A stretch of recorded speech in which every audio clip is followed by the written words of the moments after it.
with that, we come to the end of the session. Now the floor is open. Maybe one or two questions. If you know the answer, yeah, sure. Dravidian movement over the years have made a long journey from where they started. One of the two important facets of Dravidian movement is they were not just they were not just against Hindi, but they were also against Sanskritization. Most of the Indian languages, either voluntarily or over the course of time,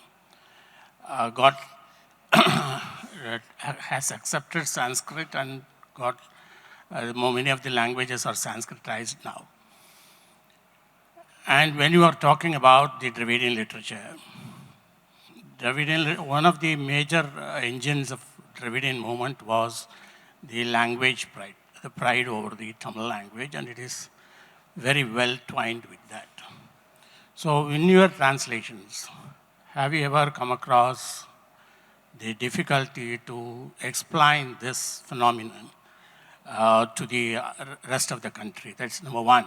Number two, the early Dravidian movement was also somewhat parallel to the communist movement in the sense they were talking about a kind of a Marxist ideology wrapped in the local context. But over the period of time, Paneer was mentioning about the liberalization. Murasali Maran's contribution to the WTO agreement at Doha was very significant. In fact, he was the architect of that agreement at that time. So how you see this transition, and have you ever explained this transition in your works? To me? Yeah. I'll just briefly say that it's a huge work. Mabaram Tamilkanu was about 800, 700 pages. There are many passages which was very difficult, but what I find interesting is now, in the last 10 years, as I mentioned in my introduction, now people in other states also realize the importance of state autonomy. Now it was not difficult to explain to them what is state autonomy, because other states, except non-BJP, except BJP-ruled states, other states also facing pressure. For example, Kerala, West Bengal, they are also facing pressures now, which is unprecedented. Previous, pre-2014 also, there were issues, but centralization has reached really new heights. So these issues really become very important because, as you said, but I don't agree with you because Sanskrit has been accepted. I don't think Sanskrit, is there any state? Every language has a state. Does the language Sanskrit, does it have a state? How many people in India speak that language? That is a question. Sir, it's a debatable thing. No, but you are from your original mother tongue, Malayalam, and you know what? I know. 50% of Malayalam is Sanskrit. Unfortunately, I don't know Malayalam. That is the thing. Though it is a mother tongue. No, the question is completely different. How relevant is Sanskrit? Sanskrit as a language I will not reject. It has its own beauty. But where is it? Where does it? How many people in India speak Sanskrit? So that way, that's a Sanskritization process. It's a different word. But Sanskrit, I don't think even if you spend 2,000 crores, 3,000 crores, even 10,000 crores on that, even if you make Sanskrit compulsory in schools and colleges, it's not going to pick up. That's a different question. This parallel between communist movement, there are many parallels. And interestingly, self-respect movement started in 1925. Communist movement also came into existence in 1925. The major difference is where Dravidian movement scored over the communist movement was this caste question, social justice. Because the communist movement's emphasis was always on class. But in this society, caste plays a major dominant role. And it's a predominantly a feudal society where caste plays a major role in the thing. And class was just developing. There was no big working class. So Dravidian movement realized this importance of mobilizing this caste and working for this uplift. That really made the difference.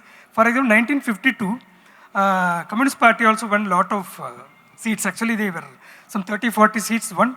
DMK didn't contest. But but the same Communist Party within 15 years, Dravidian movement, Dravidian party captures power. The difference is their emphasis on this caste, social justice, language rights, and cultural issues. They took up cultural issues also. That played a major role. That really, that is a real difference between community. Even now, it is a relevant. A Dravidian movement is becoming, it's relevant. Even communist movement is struggling to be relevant. That is the reality. It's a major question. I'm not able to answer. It's a big debate. We'll answer it. Pandit? See, I don't think we have genuine answers to understand some of the challenges in front of us. For instance, when I was having this long interview with Kalaignar, it was about social reformers. And it came to Indira Parsad, his work. He said, Indira Parsaduடைய புத்தகத்தில் நேர்மை இருந்தது ஆனால் வலி இல்லையா என் புத்தகத்தில் வலி இருக்கு. Now how I am going to translate this?